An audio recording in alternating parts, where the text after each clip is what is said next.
Nous avons tous des raisons de chanter et de remercier le Seigneur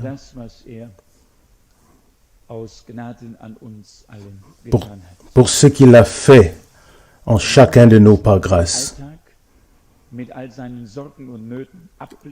Et si maintenant nous pouvions déposer de côté le quotidien avec tous ses soucis et ses détresses et tous oublier pour nous ouvrir au Seigneur, alors il pourra nous bénir abondamment ce soir.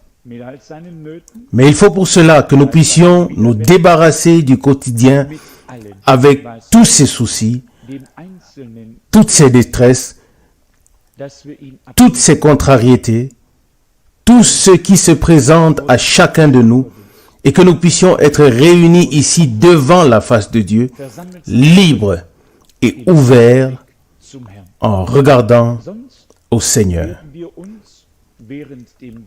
Sinon, pendant le service divin, nous serons accablés par des soucis et des détresses, et nous dirons à la fin que nous n'avons pas été bénis. Parfois, les gens n'entendent même pas ce qui est dit, parce qu'ils sont chargés intérieurement et ne sont pas réceptifs à ce qui est dit. Il est donc important que nous déposions tout au Seigneur. De toute façon, ce monde est dominé par l'ennemi et apporte tant de choses. Si on voulait s'en occuper, on ne trouverait plus le temps de s'occuper des choses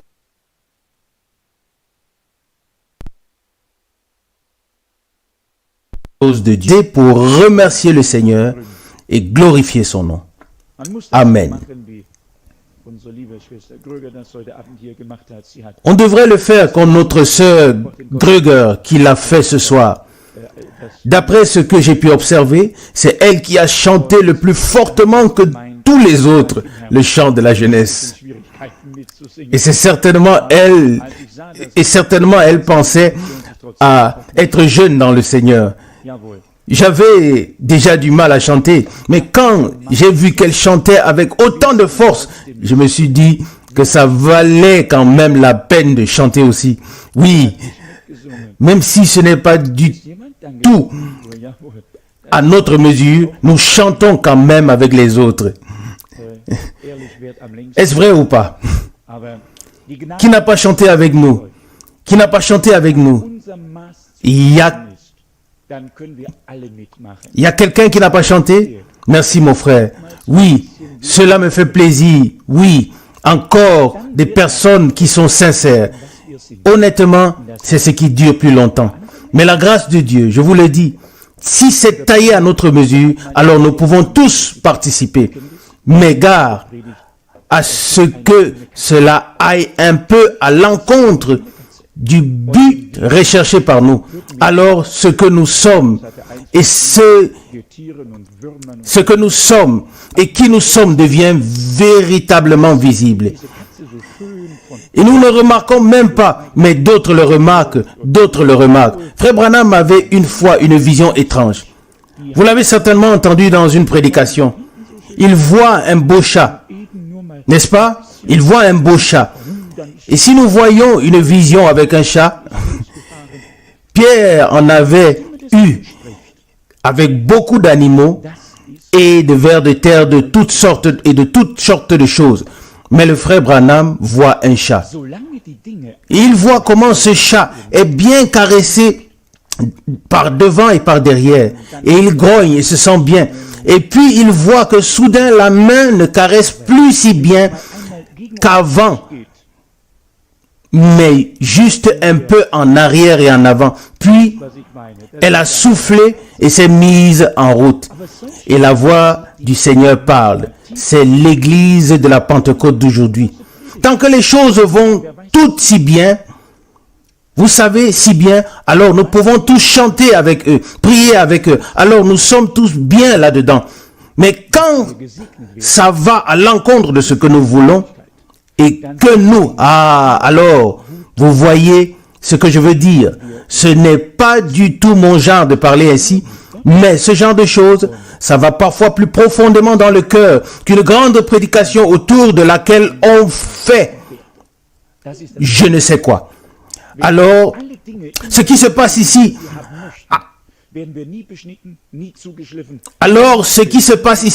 accompagnons-le intérieurement afin que nous soyons bénis. C'est la seule possibilité car nous sommes toujours bien prêts. Nous sommes alors sur cette voie avec Dieu et tout est équilibré et nous pouvons devenir une bénédiction pour les autres. C'est le secret. Si toutes les choses se passent toujours comme nous le souhaitons, nous ne serons jamais circoncis, jamais taillés, jamais nous ne pourront être transformés et façonnés intérieurement. Il faut qu'il y ait des choses dans notre vie pour qu'une occasion se présente, pour que ce qui est si profondément caché puisse sortir. Et parfois, nous ne le remarquons même pas. Mais cela sort encore de temps en temps parce que c'est là. Mais quand cela sort, nous sommes aidés. Et c'est ce que Dieu veut parfois provoquer. Que nous puissions vivre des choses ou que nous soyons soumis à des épreuves dans lesquelles nous devons faire nos preuves. Et parfois, il faut aussi pouvoir encaisser sincèrement pour que d'autres personnes obtiennent ce qu'ils veulent. Car si nous obtenons toujours ce que nous voulons, qu'en est-il de notre prochain ? Qui, lui aussi, a le droit d'obtenir ce qu'il veut. Mais si nous faisons tout cela, je crois que nous l'avons reçu d'une manière particulière le samedi à Lausanne. Des frères qui étaient auparavant très fâchés l'un contre l'autre se sont tous assis autour d'une table après le service divin. Nous sommes restés ensemble jusqu'à 11h30 et nous avons parlé. Et c'était tout simplement une atmosphère merveilleuse. Mais il était nécessaire de dire quelques mots qui leur sont allés droit au cœur. Amen. Pas comme venant d'en haut, mais simplement de frère à frère. Et je n'ai fait qu'une seule remarque. J'ai dit, frère, j'ai fait beaucoup d'erreurs quand j'étais jeune. Certaines encore maintenant. Mais j'ai dit, vous n'avez peut-être pas fait d'erreur. Cela arrive. Et nous avons parlé de certaines choses comme ça. Et ils ont été tellement touchés par cela qu'un frère s'est levé après et a dit, après le service divin, tout ce qu'il avait fait de mal et comment il prétendait être ou faire quelque chose de particulier. Et ils ont compris que tout cela ne servait à rien. Et si je pouvais déplacer les montagnes, si je connaissais tous les mystères, si je n'avais pas l'amour de Dieu, alors je ne servirais à rien. Je ne servirais à rien, et encore moins à rien dans ce temps ici, et encore moins pour l'éternité. Si cette fois, nous comprenons de quoi il s'agit pour Dieu, l'achèvement sera dans l'amour de Dieu. À Golgotha, l'amour de Dieu a été manifesté en Jésus-Christ notre Seigneur. Et l'édification de l'Église de Jésus-Christ est dans cet amour divin. Et l'amour divin ne fait pas de mal à l'autre. J'ai entendu que des frères de la langue française n'étaient pas satisfaits avec la brochure Le Concile de Dieu. Et je n'ai pas pu le comprendre. Je me suis dit, après tout, il a été écrit pour de bonnes raisons. Mais quand je l'ai relu entre-temps, j'ai dit, homme de Dieu, il y a des choses que tu écrirais différemment. Et maintenant, samedi, j'ai simplement dit, frère, pardonnez-moi. J'ai écrit le Concile de Nicée au début des années 60 et il y a des choses que j'écrirais différemment aujourd'hui. Cela leur avait vraiment fait du bien. Comme une pommade. Et ils ont dit, mon Dieu, ce n'est pas comme on l'aurait toujours pensé de lui. On aurait pensé qu'il veut toujours avoir raison. Nous ne voulons pas toujours avoir raison. Nous voulons simplement que Dieu ait raison. Nous ne voulons pas non plus quoi que ce soit. Mais nous voulons que la connaissance augmente.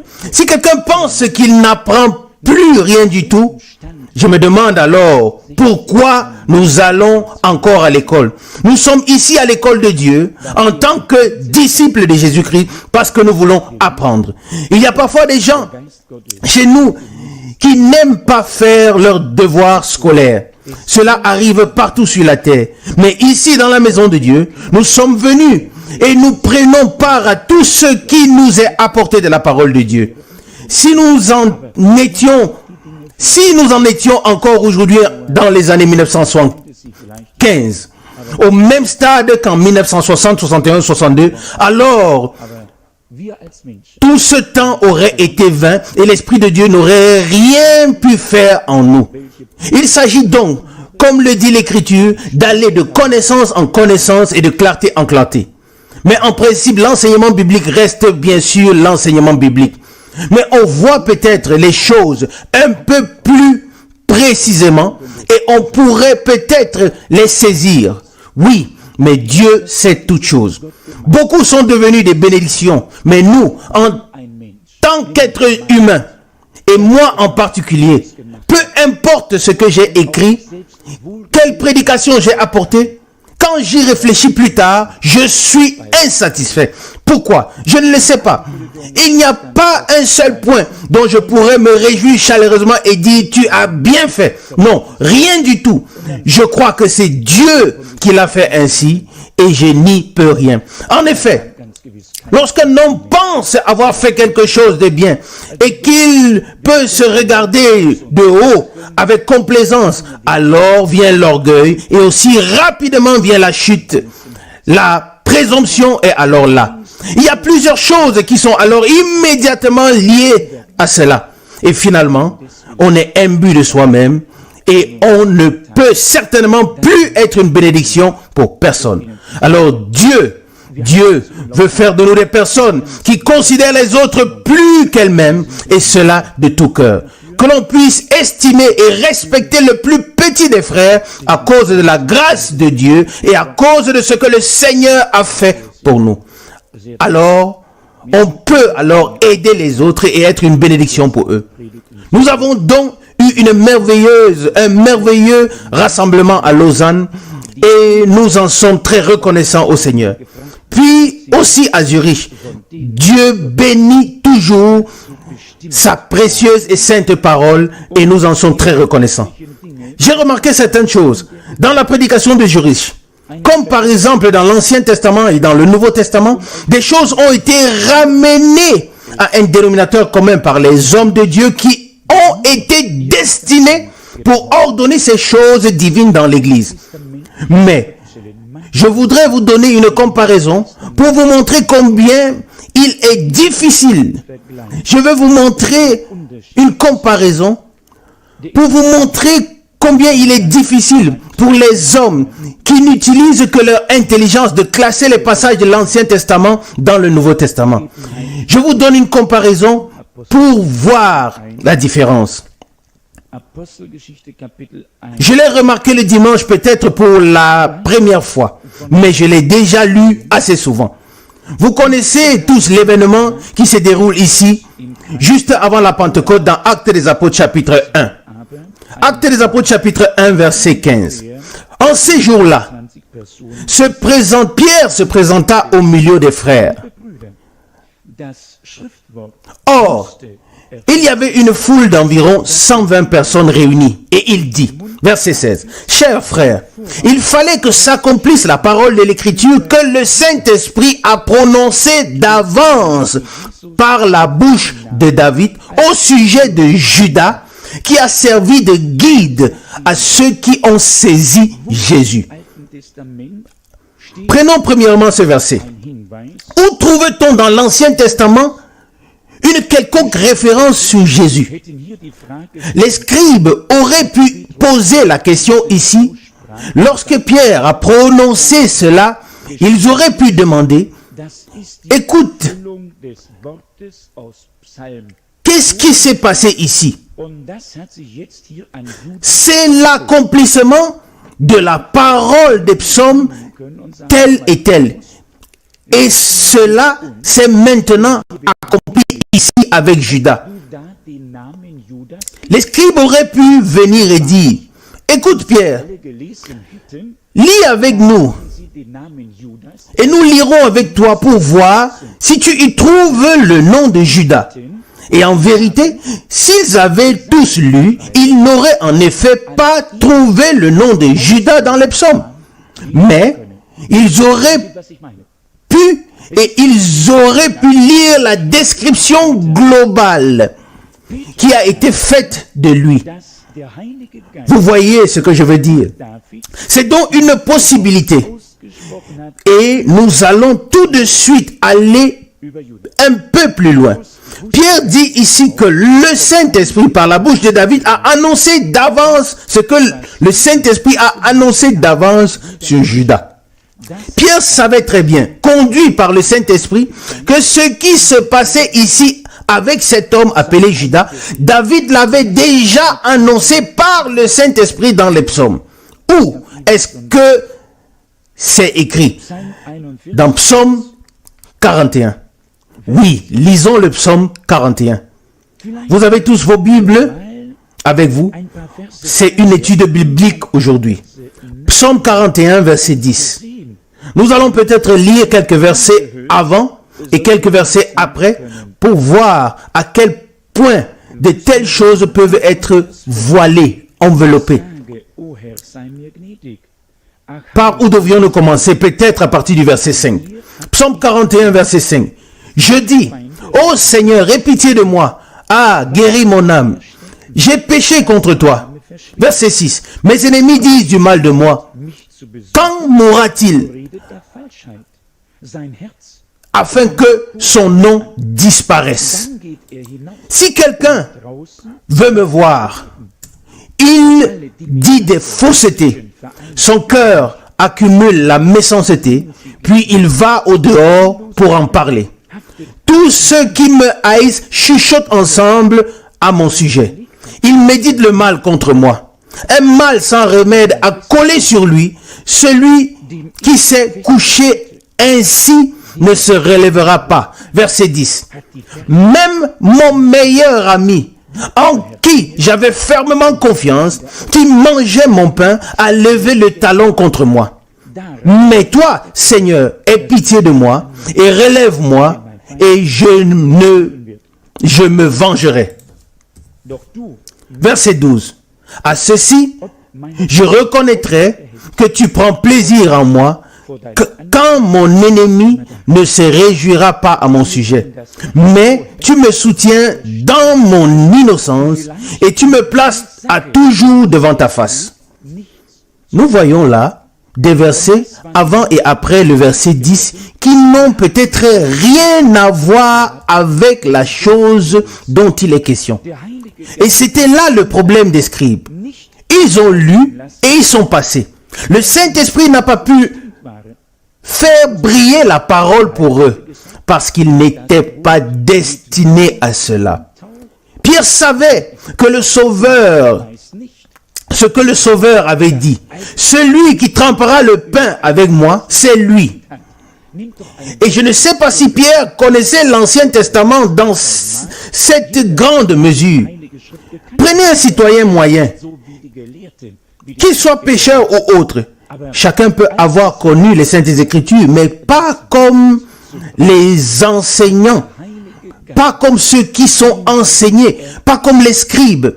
Mais quand le moment était venu d'apporter la parole, le Saint-Esprit lui a rappelé où il pouvait le trouver.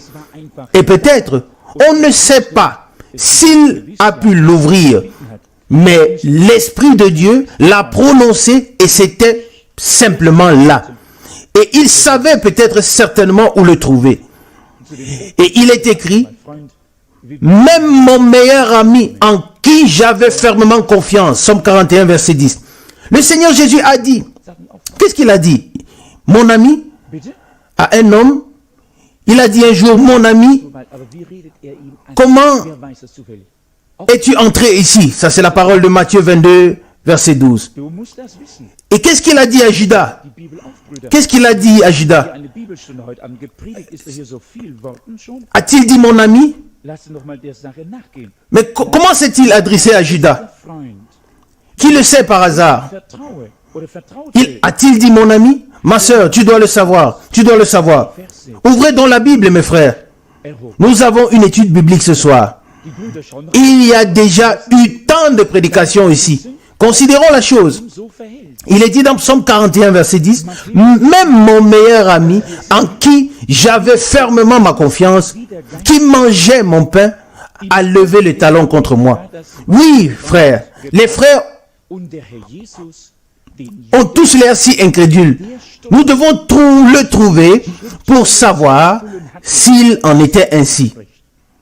Nous voyons comment le psalmiste, comment l'Esprit de Dieu utilise même le mot de ami de l'Ancien Testament et comment le Seigneur Jésus s'adresse ainsi à Judas à l'heure où ce passage de l'Écriture devait s'accomplir. Le même Saint-Esprit qui parlait dans l'Ancien Testament par la bouche de David, le même Saint-Esprit a parlé par Jésus. Il s'agissait du même Seigneur. Il dit ensuite ici dans Actes des Apôtres chapitre 1 verset 17, « Et il était pourtant de notre nombre, et il avait pris part à ce ministère avec nous. Cet homme s'est acheté un champ avec le salaire de son péché, mais il est tombé la tête en bas et s'est rompu en deux, de sorte que toutes ses entrailles se sont répandues. Cela a été connu de tous les habitants de Jérusalem, si bien que ce champ a reçu dans leur langue le nom de Hakel-Damak, c'est-à-dire le champ de sang. Et il est dit au verset 20, « Or, il est écrit dans le livre des psaumes, sa demeure sera déserte et il n'y aura aucun habitant. » Ouvrons maintenant cette parole de psaume et vous verrez qu'il sera un peu difficile d'en sortir cette chose. Où se trouve-t-il? Dans le psaume 69, verset 26. Ici, nous lisons à partir du verset 23. Psaume 69, verset 23. « Que leur table devienne pour eux des pièges et un filet au sein de leur sécurité. Que leurs yeux s'obscurcissent et qu'ils ne voient plus, et que leurs hanches soient toujours chancelantes. Déverse ta fureur sur eux, et que l'ardeur de ta colère les atteigne. Leur demeure sera déserte, et il n'y aura plus d'habitants dans leur tente. » Verset 27. « Car ils persécutent celui que tu as frappé toi-même, et ils racontent des souffrances de ceux qui ont été blessés. » Verset 28. « Ajoute encore l'iniquité à leur iniquité, et qu'ils ne viennent pas à la justice devant toi. » Maintenant, retournons au verset 26. « Leur demeure sera déserte, et il n'y aura plus d'habitants dans leur tente. » J'ai lu ici aussi la version Luther de la Bible. Et dans les deux versions, demeure est au pluriel. Et Pierre dit dans Acte 1, sa demeure au singulier. Sa demeure sera déserte.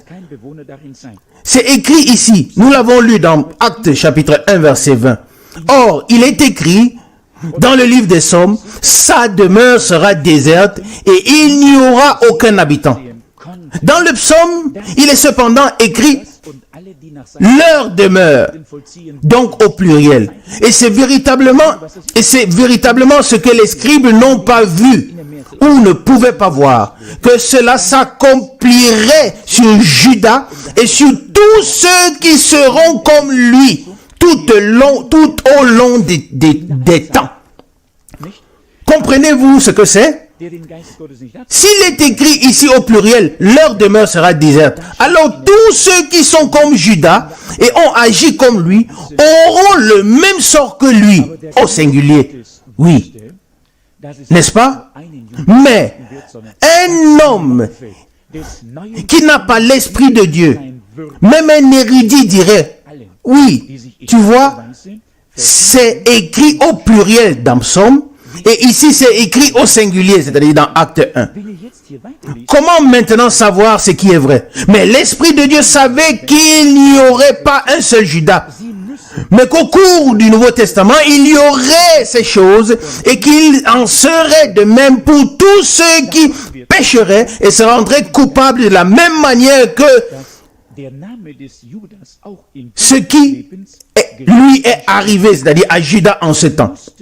Si vous continuez à lire ici, il est écrit au verset 29 de Psaume 69, qu'il soit effacé du livre de vie et qu'il ne soit pas inscrit avec les justes. Nous arrivons au point sur lequel frère Branham a particulièrement insisté, à savoir que le nom de Judas était aussi écrit dans le livre de vie, mais il devait être effacé et ne devait pas être inscrit avec les justes. Voyez-vous tout le contexte ici? Et le Seigneur a bien dit auparavant, quelqu'un en qui j'avais fermement confiance, Psaume 41 verset 10. C'est donc quelqu'un qui a été compté parmi les membres du troupeau, de la troupe, des disciples, mais qui a fait cela de son propre chef. Et il est dit ici qu'il soit effacé du livre de vie, Psaume 69 verset 29. Et c'est là que nous voyons la différence. Quand quelqu'un est écrit dans le livre de vie, il y a une possibilité qu'il soit effacé. Mais jamais s'il est écrit dans le livre de vie de l'agneau immolé avant la fondation du monde. C'est là que réside la différence. Partout où il est question de la troupe élue, il s'agit du livre de vie de l'agneau. Mais lorsqu'il s'agit du jugement final du trône blanc, il est dit, et des livres furent ouverts, puis le livre de vie, non pas le livre de vie de l'agneau, mais le livre de vie, selon Apocalypse chapitre 20 verset 12. Et quiconque ne fut pas trouvé inscrit dans le livre de vie fut jeté dans l'étang de feu. Apocalypse 20 verset 15. C'est pourquoi le frère Branham a toujours insisté sur le fait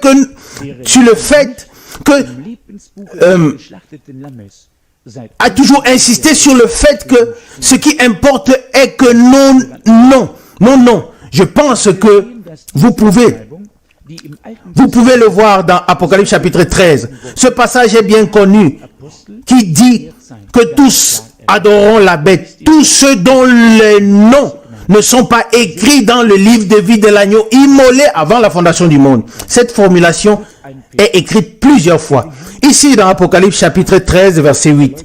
Il est dit, Apocalypse 13 verset 8, ainsi tous les habitants de la terre l'adoreront, tous ceux dont le nom n'a pas été écrit dans le livre de vie de l'agneau immolé avant la fondation du monde. Verset 9, que celui qui a des oreilles, que celui qui a une oreille, pour entendre, qu'il entende.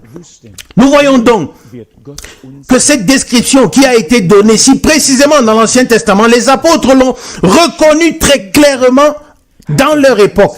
Et vous savez, c'est tout simplement une grande grâce. Même avant la Pentecôte, avant l'effusion du Saint-Esprit, un Pierre qui avait régné le Seigneur juste quelques jours avant, il se présente et dit, mes frères, vous savez que Dieu m'a destiné ici pour vous exposer ce qui s'est passé. Ils n'ont pas cherché conseil auprès des scribes et des pharisiens. Ils ne se sont pas trouvés dans le besoin, mais ils savaient, ici Dieu nous aidera. N'est-ce pas ce qui s'est passé pour nous dans cette époque? Pas à pas, le Seigneur nous a aidés à classer toutes choses selon la Bible. Et comme nous l'avons déjà dit, ou voulons le dire à plusieurs reprises, les scribes se sont assis sur la chaise de Moïse, sans avoir le même esprit que Moïse, sans avoir part à ce que Dieu a fait proclamer comme parole des révélations divines. Ils avaient la lettre, ils ont tué et étaient eux-mêmes morts. Mais l'esprit l'a vivifié au moment où c'était nécessaire. Et c'est ainsi que nous voyons ici, il est dit ici au verset 20b, un autre prendra sa place de surveillant. Acte 1, verset 20, la deuxième partie. J'ai même consulté, à un moment donné, je crois, que je l'avais noté. Oui, plus tard, il a été tiré au sort parmi les hommes, entre deux hommes. Dans l'Ancien Testament, cela se faisait, je crois, parmi les sacrificateurs. Je dois encore le consulter. En tout cas, on a tiré au sort dans l'Ancien Testament. Et ces hommes connaissaient ces passages bibliques. Je crois que c'était parmi les sacrificateurs. Qui connaît où ce verset est écrit?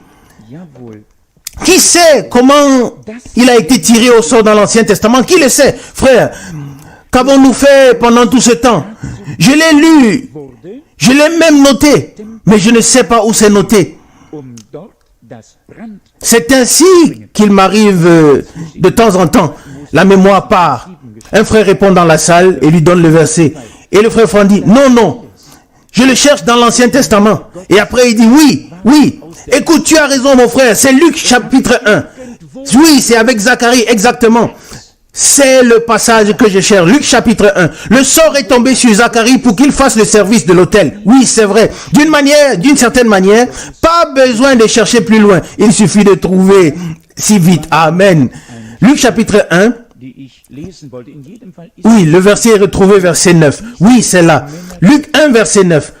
Que selon la coutume sacerdotale, il a été désigné par le sort pour entrer dans le temple du Seigneur et y offrir l'encens. Ici, il est écrit, entre parenthèses, dans la Bible en allemande, la référence Exode 30, verset 7. Dans tous les cas, nous voyons que tout ce que ces hommes de Dieu ont fait ici n'était pas inventé de toutes pièces. Cela avait déjà une place quelque part dans les Saintes Écritures. Quelque part, Dieu l'avait ordonné. D'une manière ou d'une autre, c'était déjà connu parmi le peuple de Dieu. Et puis, il y avait encore un autre passage que je voulais lire. Dans tous les cas, c'est ainsi que ces hommes de Dieu ont tout ordonné. Et jamais trop tôt et jamais trop tard. Il n'avait pas encore parlé de la Pentecôte, c'est-à-dire Pierre ici. Il a attendu que la Pentecôte arrive. Toutes choses dans les Saintes Écritures ont leur temps et doivent être correctement ordonnées. Il n'a pas anticipé quelque chose, mais s'est laissé guider et conduit pas à pas par le Saint-Esprit. Mais les scribes, je suis très reconnaissant à Dieu qu'il n'y ait pas eu de scribes parmi les 120 qui étaient dans la chambre haute. Sinon, ils auraient eu des disputes. Mais les Saintes Écritures disent qu'ils étaient un seul cœur et une seule âme. Là où il y a la parole de Dieu, la parole prophétique est présentée dans son accomplissement et classée bibliquement. Là, et alors là, les hommes sont un seul cœur et une seule âme. Peu importe qui parle, cela a peu d'importance. Ce qui est important, c'est que la parole de Dieu soit correctement ordonnée. Et en ce temps-là, le Seigneur s'est servi de Pierre pour classer correctement ces passages bibliques et un après l'autre. Et il s'est servi de Pierre pour dire, voici ce que Dieu a dit par David au sujet de Juda. Et il dit ensuite, un autre prendra sa place de surveillant. Acte 1, verset 20b. Et voici que ça avançait pas à pas jusqu'à ce que toutes les choses soient ordonnées de sorte que le Saint-Esprit puisse être répandu. Je crois que nous sommes actuellement dans un processus similaire. Les gens auraient déjà pu demander à l'époque, en se référant aussi à Jean et dire, écoutez, c'est bien beau. Le prophète Ésaïe dit certes, voici, je vous envoie. Qu'est-ce qui est écrit dans Ésaïe 40? Rappelez-le-moi. Ah, c'est une voix d'un prédicateur dans le désert. Et dans Malachie chapitre 3, il est dit, sachez que j'envoie mon messager devant moi. Les scribes avaient certes la lettre. Ils savaient que quelque chose allait venir. Mais alors, ils auraient pu dire, écoutez, le nom des gens, Ésaïe ne l'a pas prononcé. Et puis, ils auraient pu dire, écoutez, nous croyons tous ce que Malachie a dit. Mais, même nous croyons qu'un viendra. Il a tout dit, mais il n'a pas parlé des gens. Et ils auraient pu dire, Ésaïe a merveilleusement prophétisé, que tout serait aplani, qu'un chemin serait frayé. Il a tout dit. Mais des gens, il n'a rien dit. C'est ce qu'auraient pu dire beaucoup de scribes. Mais il avait parlé des gens. Malachie avait parlé des gens. Ésaïe avait parlé des gens. Vous comprenez ce que je veux dire? Je ne fais que donner le contexte de ce que disent les scribes. Aujourd'hui, ils viennent à nous. Et cela nous est arrivé. Que des gens viennent et disent, nous voulons et nous croyons toute parole écrite dans la Bible. Et puis ils vous disent, alors, lis-moi le nom de Branham dans la Bible. Ils ne vous ont pas encore dit cela. Quoi? Alors lisez-moi, ils disent le nom de Branham dans la Bible. Un jour un homme m'a dit, un grand homme. Alors écoute, dit-il, ce qui est écrit dans la Bible, je le crois. Mais il faut que tu me le lises dans la Bible. Oui, si à l'époque, il avait dû lire, alors il aurait dû lire dans Ésaïe 40. Écoutez, une voix de prédicateur du nom de Jean se fera entendre dans les déserts. Il aurait dû lire ça comme ça avec le nom de Jean. Alors il aurait tout compris. Alors, à l'époque de la révélation du Saint-Esprit, on n'aurait plus eu besoin de rien. Alors les scribes seraient venus et auraient dit, monsieur, nous vous annonçons aujourd'hui que la parole du prophète Ésaïe s'est accomplie ici aujourd'hui. Mais elle n'était pas du tout destinée pour eux. Elle était destinée pour la semence de Dieu. Et nous voyons ce que le frère Branham a dit. L'église de Jésus-Christ est fondée sur la révélation. Fondée sur la révélation. Et comme c'est Pierre et tous les hommes de Dieu, ils savaient ce qui avait été dit. Et puis, tout à coup, ils ont vu un Jean et se sont arrêtés. Et l'Esprit de Dieu a fait battre leur cœur. Et déjà, ils pensaient à la parole. Une voix de prédicateur dans les déserts. Voilà l'homme dans les déserts. Le prophète l'a dit. Voici, je l'envoie devant moi. C'est lui. Nous voulons l'écouter, c'est tout. C'est tout. Et les scribes pouvaient dire, le bas peuple court après lui dans les déserts. Le bas peuple. Mais pas le bas peuple, mais le peuple de Dieu. Ceux qui ont été rachetés par le Seigneur. Ceux qui ont été graciés par Dieu. Oui. Et ceux-là ont écouté. Aujourd'hui, on nous pose aussi des questions. Oui, c'est vrai. Nous le croyons. Et il est étonnant de voir combien de personnes croient qu'un prophète devait venir. Même dans des communautés du plein d'évangile. Je me souviens d'une conversation avec... d'une conversation où un frère Schneider m'a dit, frère Franck, un prophète doit venir. Nous le savons. C'est ce que nous attendons. Ah, c'est ce que nous attendons. Mais que ce frère soit Branham, nous ne pouvons pas l'accepter. Pourtant, ça correspond exactement. À l'époque, ils savaient que la description du ministère de Jean, il correspondait exactement. Pour eux, la chose était claire. Et Pierre savait la même chose pour Judas. Les autres savaient la même chose sur le Seigneur Jésus.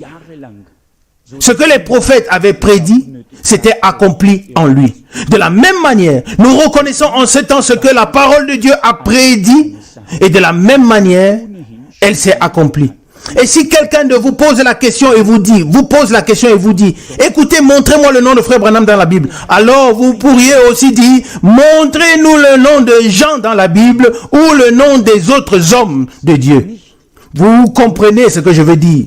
Même à l'époque d'Abraham, lorsque Dieu dit à Abraham, après 400 ans, je ferai sortir ta descendance à main forte. Et soudain, paraît Moïse. Et ils auraient pu dire, Moïse, qui es-tu au juste? Et qui t'a envoyé ici? Le je suis m'a envoyé. Amen. Oui, tout le monde peut le dire. Mais ils ont tout de même vu sur la base de ce qui s'est passé qu'il ne s'agissait pas seulement d'une revendication de la part de Moïse, mais que Dieu était dans la chose. Et nous avons pu expérimenter la même chose dans cette époque par la grâce de Dieu. Mais les scribes ne pourront jamais le comprendre. Qu'est-ce que Dieu Qui est-ce que Dieu a pris dans cette époque? Un frère Branham qui n'a pas vu une école biblique de l'intérieur, qui n'en a pas participé, un homme sorti du peuple, un homme qui gardait le gibier et qui a fait des allées et venues dans la forêt pendant des années afin que personne ne chasse inutilement et ne fasse quoi que ce soit sans autorisation dans la forêt, car il était un garde-forêt. Pour lui, c'était une chose qui lui convenait déjà, à savoir être en contact avec la nature, être seul avec Dieu. Mais le Seigneur a pris des hommes simples, des hommes très simples, afin que la révélation de l'Esprit ne soit pas mélangée à la connaissance et au savoir humain. Mais que la parole de Dieu reste pure et sainte, telle que Dieu l'a ordonnée. Amen. Nous sommes heureux d'avoir pu, avec l'aide du Seigneur, tout classer de manière biblique dans cette époque. Et ce n'est pas notre mérite, pardon. C'est uniquement la grâce de Dieu. Livré à nous-mêmes, nous n'aurions pas pu le faire. Ni avec beaucoup, ni avec peu d'intelligence. Mais l'Esprit de Dieu qui était agissant au commencement et qui agit tout au fil des temps et particulièrement maintenant à la fin pour rétablir toutes choses. Amen. Pour tout classer, pour tout remettre en place jusqu'à ce que finalement la pluie de l'arrière-saison tombe et que l'église de Jésus-Christ se tienne sur ses pieds et que le Seigneur puisse encore une fois rendre témoignage de lui de manière puissante. C'est donc ainsi que lorsque la parole prophétique a été classée bibliquement dans cette époque-là, alors les vrais croyants ont expérimenté leur préparation. Ils sont devenus un seul cœur et une seule âme. Nous pouvons le dire. Il n'existe pas de divergence d'opinion sur la parole prophétique. Est-ce vrai ou non? Soyons honnêtes. Qui d'entre nous tous ici serait d'un autre avis? Dites-le moi honnêtement. C'est impossible. C'est impossible que des personnes aient des opinions divergentes lorsque Dieu montre sous leurs yeux la parole prophétique dans sa proclamation et dans son accomplissement pratique et les y introduit. Ou quelqu'un est-il d'un autre avis? C'est impossible. Ce n'est qu'ainsi que nous pouvons être un seul cœur et une seule âme. Beaucoup pensent par leurs prédications, par des prédications puissantes, par des prédications puissantes, nous pouvons faire quelque chose. Nous les avons entendues pendant longtemps et rien ne s'est passé. À l'époque, tout a été classé bibliquement. On savait pour chaque cas ce qui avait été dit dans l'Ancien Testament. Tout était classé. Pas un seul homme ne s'est opposé. Il n'y avait aucun qui soit venu dire: Pierre, attends un peu, es-tu sûr de ce que tu dis? Tu dis si librement que cela se rapporte à Judas. As-tu bien réfléchi à ce que tu dis? Il n'a pas besoin de réfléchir du tout. Le Saint-Esprit avait révélé correctement et lui a donné la bonne parole au bon moment. Il y avait une confiance dans l'église primitive, que Dieu lui-même est au milieu de son peuple et qu'il classe et ordonne lui-même toutes choses. Et peu importe ce que Pierre ou Paul ou Jacques ou quiconque pouvait dire, ils étaient tous remplis du même esprit et ont classé les choses de manière biblique. Nous avons également entendu parler de Pierre, de Jacques, de Paul. Lorsque Paul est allé vers les païens, il a dit clairement aux Juifs: vous vous êtes jugés indignes de l'évangile et de la vie éternelle. Nous nous tournons alors vers les païens, car c'est ce qui est écrit dans les prophètes. Il m'a établi pour être la lumière des nations, en accord avec Acte 13, verset 46. Tous les apôtres, peu importe à quelle occasion, même dans Acte 15, où Jacques se lève et Pierre aussi se lève et dit: chers frères, vous savez que Dieu m'a choisi parmi vous pour vous parler. À plusieurs reprises, ils ont classé et ordonné la parole prophétique. Et il est dit dans Acte 15 qu'il y avait eu auparavant un débat très vif. On aurait difficilement pu l'imaginer parmi les croyants primitifs. Imaginez-vous. Sinon, vous allez penser que nous sommes tous si dociles. Mais il était vraiment arrivé qu'ils aient eu une discussion vive sur ces choses-là. Acte 15, verset 6. Les apôtres et les anciens se réunissent donc pour examiner sur cette question. Après une longue discussion vive, Pierre se leva et leur dit: chers frères, vous savez que depuis longtemps déjà, Dieu m'a choisi parmi vous pour que les païens entendent par ma bouche la parole du message de salut et viennent ainsi à la foi. Et ainsi de suite, jusqu'à ce que Jacques prenne la parole au verset 13 et 10. Acte 15, verset 13. Lorsqu'il eut terminé, Jacques prit la parole pour s'adresser en ces termes. Chers frères, écoutez-moi. Simon a rapporté comment Dieu a jeté les regards, a d'abord jeté les regards vers les nations pour se choisir un peuple qui porte son nom. Et avec cela s'accordent les paroles des prophètes, car il est écrit, et voilà qu'il en est déjà Jacques était déjà dans la parole prophétique. Et il a continué dans la parole prophétique. Voilà qu'il a classé tout bibliquement et dit, chers frères, vous avez tous entendu comment Pierre a parlé. Et je me joins à lui, car ce qu'il a dit est en accord avec la parole prophétique. Car c'est écrit ainsi dans les prophètes, n'est-ce pas? Et la chose était faite.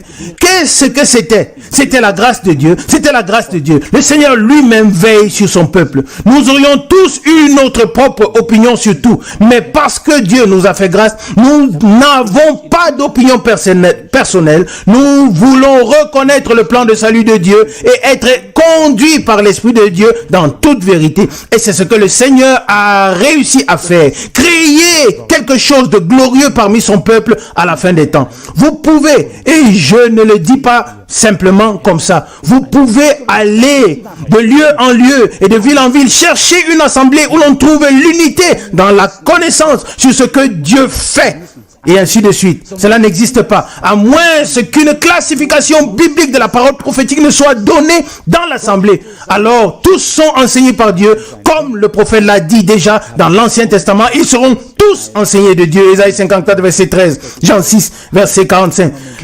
Enseigner par Dieu signifie que le Saint-Esprit prend la parole de Dieu et la met à la bonne place dans le contexte d'accomplissement dans lequel elle appartient. Et tous ceux qui la voient, ils se réjouissent, ils sont enseignés par Dieu, ils sont un seul cœur et une seule âme. Amen.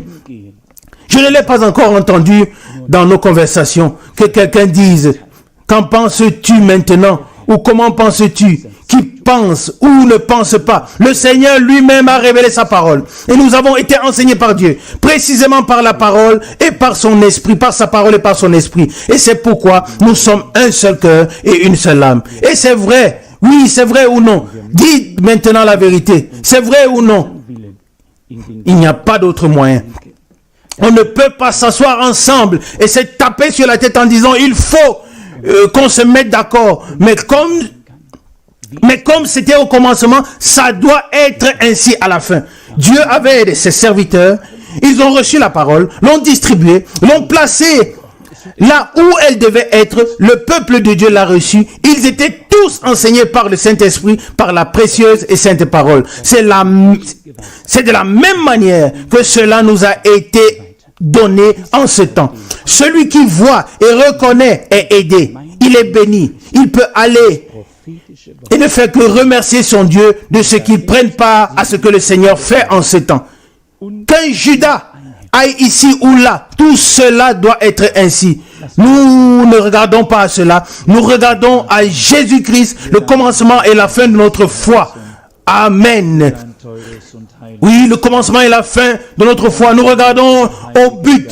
Et dans la mesure où cela dépend de nous, nous voulons mettre notre volonté dans la volonté de Dieu afin qu'il arrive avec nous au but et qu'il puisse se glorifier et se révéler comme cela a pu se produire à la Pentecôte. Après que ces choses ont été classées et ordonnées, que le Saint-Esprit soit tombé, on a continué à classer et cela n'a pas cessé du tout. À la Pentecôte, Pierre a immédiatement recommencé à classer les choses. Il dit, ses frères, ici s'accomplit seulement ce que le prophète Joël a prédit. Cela a continué encore et encore jusqu'au jour d'aujourd'hui. La parole prophétique est classée, ordonnée dans l'église de Jésus-Christ et là même, les hommes sont enseignés par Dieu et sont un seul cœur et une seule âme. Amen. Levons-nous pour prier.